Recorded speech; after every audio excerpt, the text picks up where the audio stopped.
इस सरकार के छू तक नहीं रहेंगी।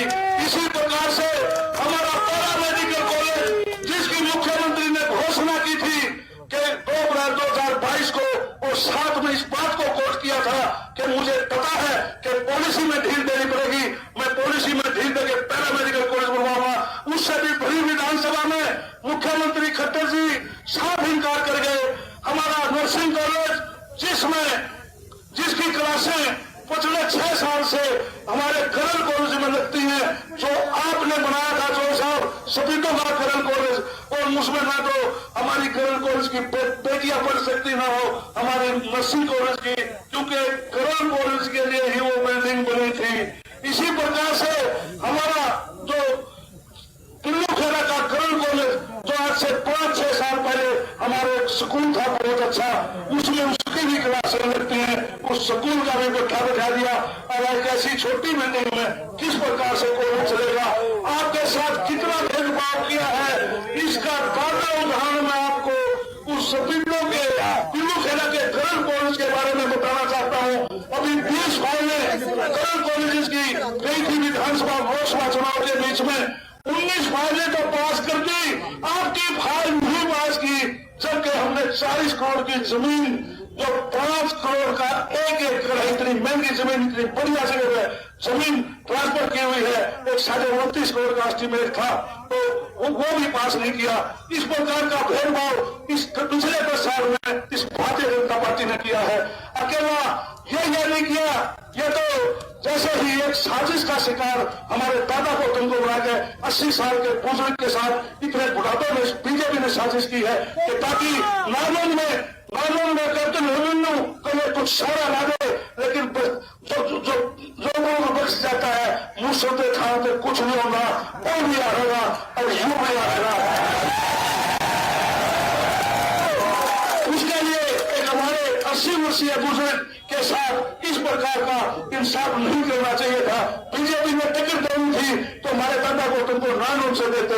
मैं तो चौधरी साहब, हमने ब्रह्मचारी जी में हमने आपसे रिक्वेस्ट की थी, आपने हमारी हामी भी भरी थी। एक पोर्टल के ऊपर डाला हुआ है जहां ये दोनों ग्रीन हाईवे क्रॉस होते हैं, वहां एक IMT का निर्माण जरूर करवा देना, ताकि ये देखो ये हमारे जो बच्चे हैं ये सारा दिन भूखी तो दे रहे हैं जी, इनकी बेरोजगारी जरूर कर दिया तो हमारी IMT का निर्माण करवाना। और जो 10 साल में हमारे साथ बहुत बड़ी अनदेखी की है, सबसे पहले 6 महीने में तो वो काम हमारे कर देना, फिर रूटीन के काम फिर कर देना। भाइयों, चिंता करने की जरूरत नहीं है, काके की वही बैठा रखनिया, जो पूरा विकास हो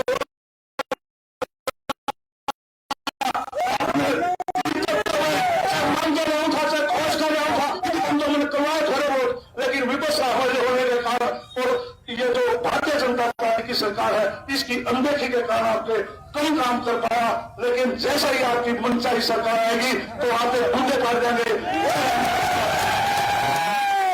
अब आपके सामने चौधरी भूपेंद्र सिंह हुड्डा जी, जो कि भावी मुख्यमंत्री हैं, आपको संबोधित करेंगे।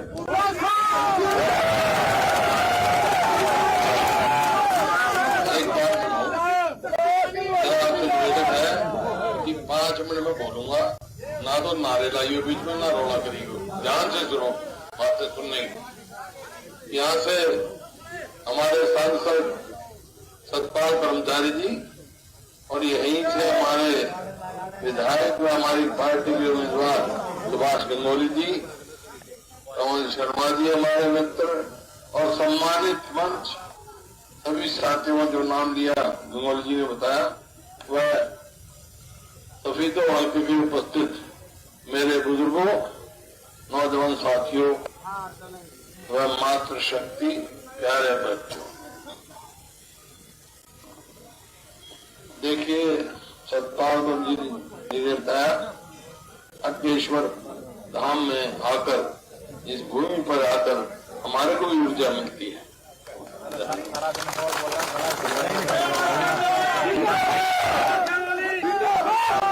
मैंने कह रहा था बताइए, सुन जाओ बात।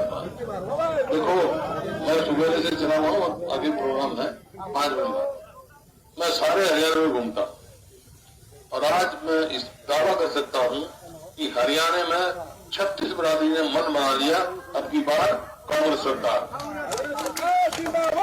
कांग्रेस आ रही है, भाजपा जा रही है, हरियाणा में कांग्रेस की सरकार बनने जा रही है। अब सवाल ये ऐसा क्यों हुआ?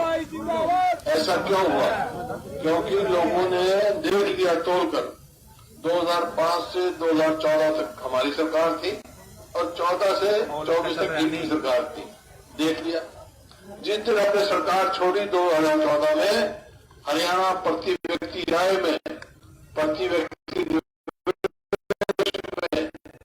कानून व्यवस्था में, नौकरी देने में और खेल खिलाड़ियों में पूरे देश में नंबर 1 था, पूरे देश में। और आज 10 साल के बाद आपको पता, मेरे आंकड़े नहीं है, प्लानिंग कमीशन के आंकड़े हैं, और हरियाणा किस चीज में नंबर 1 है पता आपको? बेरोजगारी में, महंगाई में, अपराध बहुत ज्यादा है। और भाई नौकरी आपने देख लिया, 2 लाख सरकारी पद जो है, पक्के पद खाली है। तमाशा बना रखा है हमारे नौजवान साथियों के साथ, कोई वायदा इतना पूरा करा नहीं। कह रहे थे 2022 तक हम किसान की आमदनी दुगनी करेंगे, आमदनी तो दुगनी नहीं करी, लेकिन लागत कई गुना बढ़ा दी। याद कर लो 2014 में डीजल का क्या भाव था, खाद का क्या भाव था, कीटनाशक दवाई का क्या भाव, आपके सामने कोई भी बात याद कर लो। अरे हमने तो गरीब आदमी के लिए 100 गज के 4 लाख करोड़ दिए और 3 लाख अंकित किए, इन नाते वो स्कीम भी बंद कर दी। किसी का भी ना, किसान, मजदूर, व्यापारी, कर्मचारी, शहरी, ग्रामीण, किसी के लिए हर वर्ग इससे विमुख हो चुका है। ये तो तय है कि कांग्रेस की सरकार आ रही है।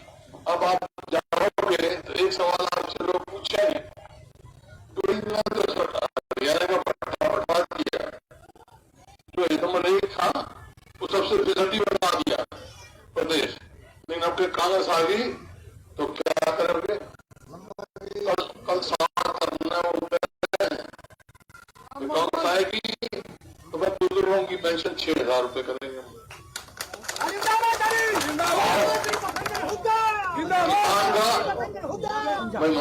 किसान को जो है एमएसपी की कानूनी गारंटी देंगे ताकि किसान के साथ धोखा ना हो, और गैस का सिलेंडर 500 रुपए करेंगे और 300 यूनिट बिजली माफ करेंगे और 2 लाख पक्की नौकरी जो खाली छोड़ के अपने बच्चों को 2 लाख नौकरी देंगे और महिलाओं को 2,000 रुपए महीना देंगे। तो इस प्रकार से हर वर्ग के लिए हमारे यह है घोषणा पत्र आ जाए, मोटी मोटी बात बताई हमने। ये पर ये सब काम होंगे कब होंगे? जब हरियाणा में कांग्रेस की सरकार बनेगी, है ना?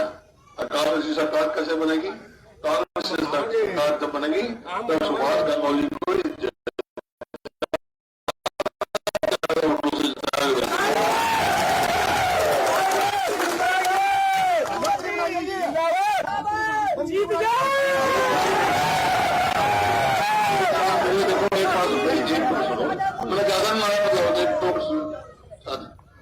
चुनाव 5 को नतीजा आएगा, 8 को नतीजा आएगा, 5 चुनाव में वोट डालोगे तो एक बात कह के जा रहे हो, सारे हरियाणा में होंगे सीधा मुकाबला कांग्रेस और बीजेपी का। वोट करूंगा तो वोट देकर अपनी व्यर्थ न करना होगा। एक वोट की कीमत है, एक वोट से आदमी आ सकता है, सकता है, एक एमएलए से सरकार बन सकती है, नहीं बन सकती।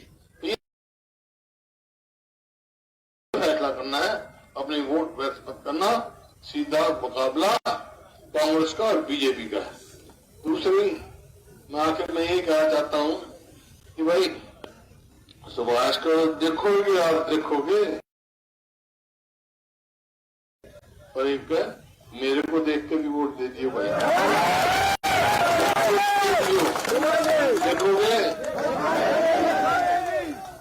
तो फिर एक काम तो ये बताओ, तो किसकी सरकार चाहते हो?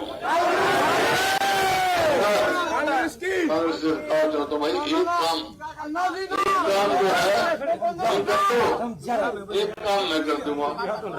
क्या तुमने क्या करना है? सुभाष को भारी वोट से जिता के भेजना, भारी वोट। और मैं क्या करूंगा? मैं सारी सरकार बना दूंगा। सबकी बात मंजूर है। बहुत बहुत धन्यवाद।